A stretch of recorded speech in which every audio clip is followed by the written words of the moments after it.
We are conditioned to believe that ultimate power brings ultimate freedom.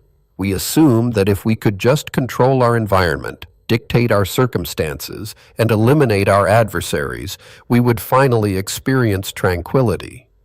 But what if the exact opposite is true? What if the acquisition of absolute authority does not extinguish your anxieties, but merely magnifies them? Consider the profound paradox of a man who possessed the power to level cities with a single command, yet found himself locked in a desperate, lifelong battle for sovereignty over his own mind. The man was Marcus Aurelius.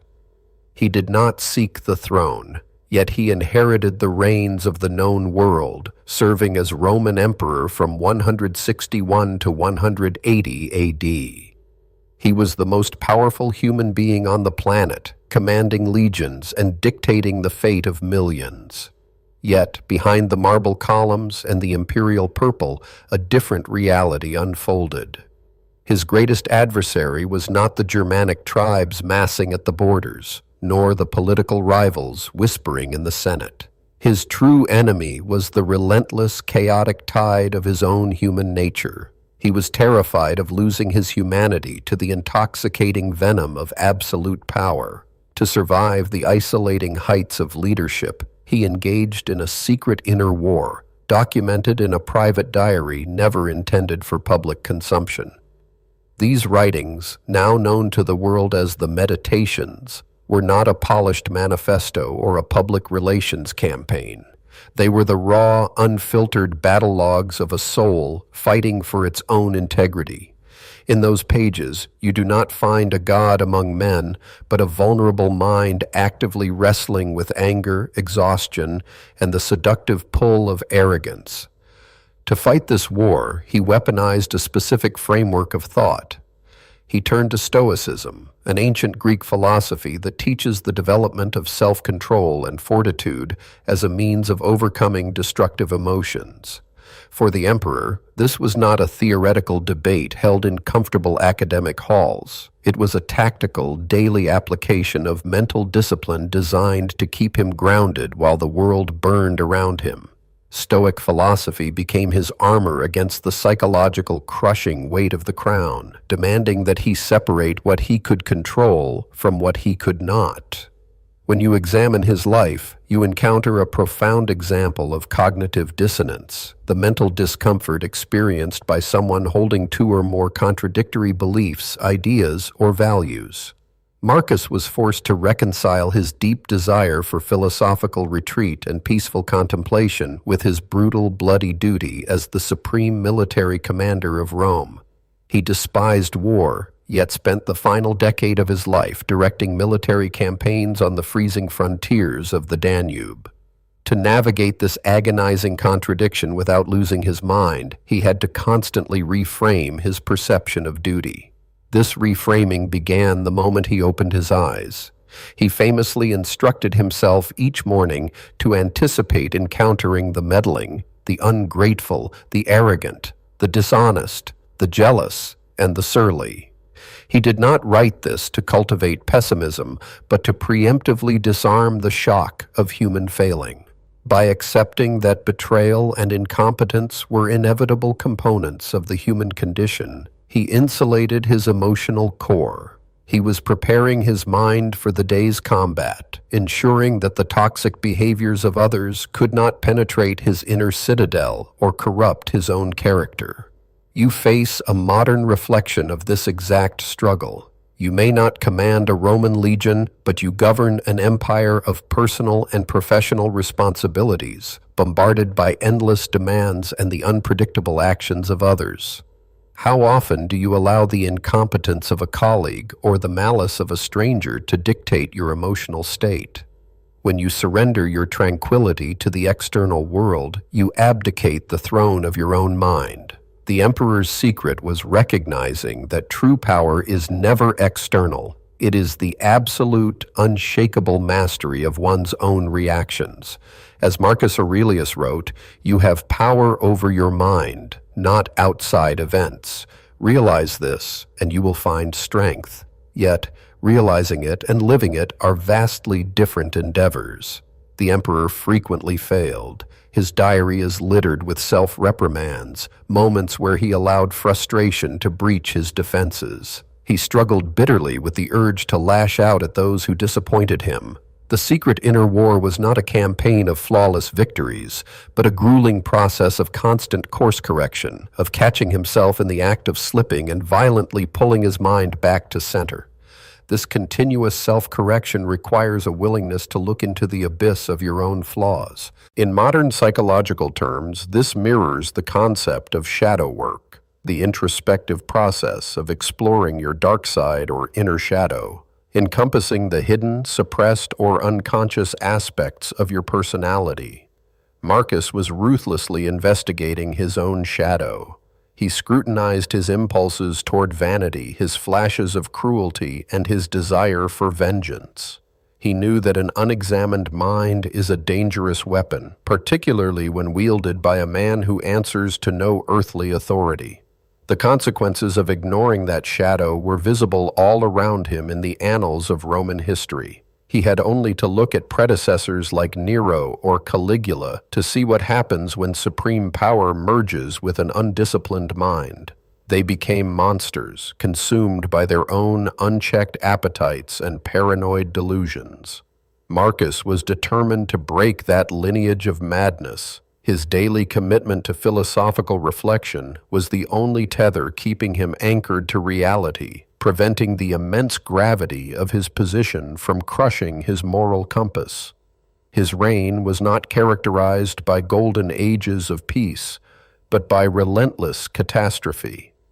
The empire was ravaged by the Antonine Plague, a devastating pandemic that decimated the population and the army. Floods destroyed granaries, leading to famine. Treasonous generals sparked civil wars. In the face of such overwhelming suffering, one might easily succumb to nihilism. Here, his journey brushes against the tenets of existentialism, a philosophical approach emphasizing individual existence, freedom, and choice, often highlighting the individual's responsibility to create meaning in an absurd or chaotic universe. He forged his own meaning through the anvil of duty. He refused to view the plague, the wars, or the betrayals as personal insults from the gods. Instead, he categorized them as the raw material of his existence, the very substance upon which he must practice his philosophy. He redefined success. It was no longer about achieving a peaceful reign, which was entirely outside his control. Success became the measure of how virtuously he responded to the nightmare unfolding around him. The obstacle did not impede his path, it became the path itself. Consider the obstacles currently blocking your trajectory. You view them as hindrances, unfair burdens placed upon you by a chaotic world. But what if you adopted the emperor's lens? What if that difficult client, that financial setback, or that agonizing personal betrayal is not in the way, but is exactly what you need to forge your resilience? When you stop demanding that the universe conform to your desires, and instead demand that your character rise to meet the universe, you undergo a profound psychological breakthrough. You stop being a victim of circumstance and become the architect of your response. This shift in perspective is agonizingly difficult to maintain. The echoes of his Stoic resolve followed him, but the exhaustion was real. The meditations reveal a man deeply fatigued by the world, occasionally longing for the final release of death. He wrote of life as a brief, theatrical play, viewing the affairs of men as smoke and nothingness. This was not depression, but a deliberate stripping away of illusion. By reminding himself of the impermanence of all things, he diluted the intoxicating allure of fame and the paralyzing dread of failure. He practiced the active deconstruction of his desires. When presented with lavish feasts, he trained his mind to see them merely as the dead bodies of fish, birds, and pigs.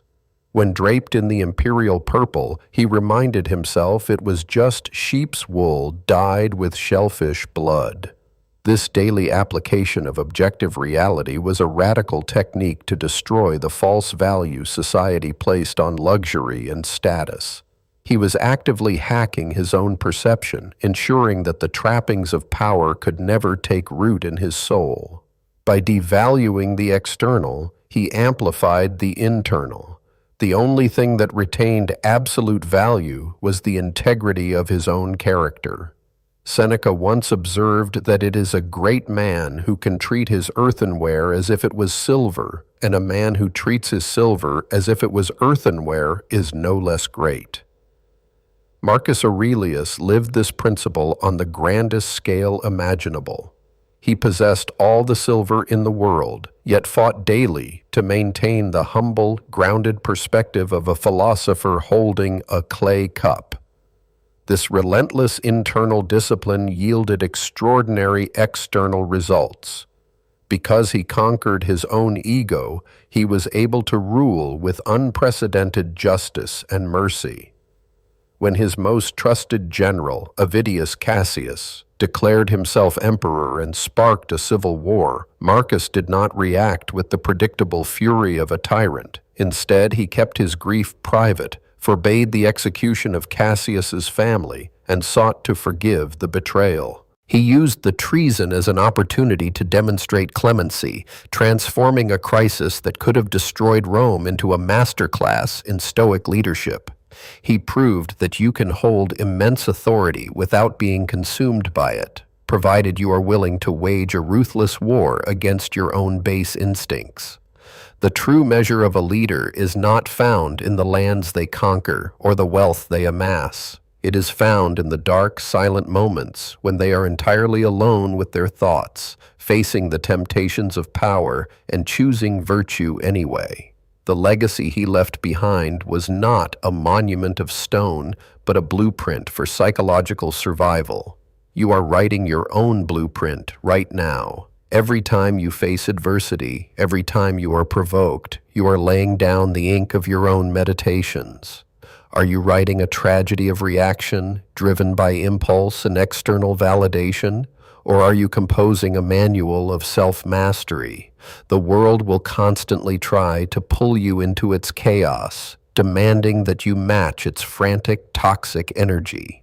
Your task is to stand as a rock against which the waves continually break, standing firm while the fury of the sea falls still around you. To achieve this, you must cultivate your own inner citadel. You must carve out time for brutal, honest self-reflection. The act of journaling, as practiced by the emperor, is not a passive recording of events. It is an active interrogation of your own motives. It is where you corner your excuses, dismantle your ego, and demand accountability from the only person you can truly control. It is a painful, solitary practice, but it is the crucible in which authentic resilience is forged. This is the essence of the renegade path. It is the understanding that the ultimate rebellion is not against society, the government, or the economy. The ultimate rebellion is against the tyranny of your own unexamined mind. It is the refusal to be a slave to your passions, your fears, or the opinions of the crowd. True freedom is not the ability to do whatever you want. It is the discipline to do what is right, regardless of the external cost. We must discard the fantasy that peace is a destination. We arrive at once. Our external circumstances are perfectly arranged. The Roman emperor proved that even with the world at your feet, peace is never granted. It must be manufactured. It is a dynamic, active state of balance maintained through constant vigilance. The principles from that old philosophy never faded because the human condition never changed. We are still fighting the same ghosts of anxiety, vanity, and fear that haunted the imperial tent 2 millennia ago. Stop waiting for the world to become easier. Stop wishing for fewer burdens and start demanding broader shoulders. The secret inner war is not a conflict you are meant to eventually win and leave behind. It is the permanent condition of a conscious, striving life. The victory is not in the cessation of the struggle, but in the quality of the fight. It is found in the quiet dignity of waking up each day, facing the chaos, and choosing to be good anyway. Marcus Aurelius died in 180 AD, likely in a military camp near the Danube, far from the comforts of Rome. His body succumbed to illness, perhaps the very plague he had fought so hard to manage. Yet, his mind remained sovereign to the very end. He did not leave behind an empire that lasted forever. Rome eventually fell. But he left behind something far more durable. He left behind the indisputable proof that a human being can wield ultimate power and still retain their soul.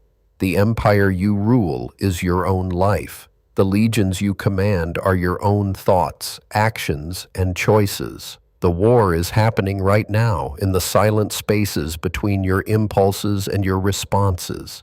You can surrender to the chaos, or you can pick up the pen, face the shadow, and begin the arduous, magnificent work of mastering your destiny. The throne is yours. How will you rule?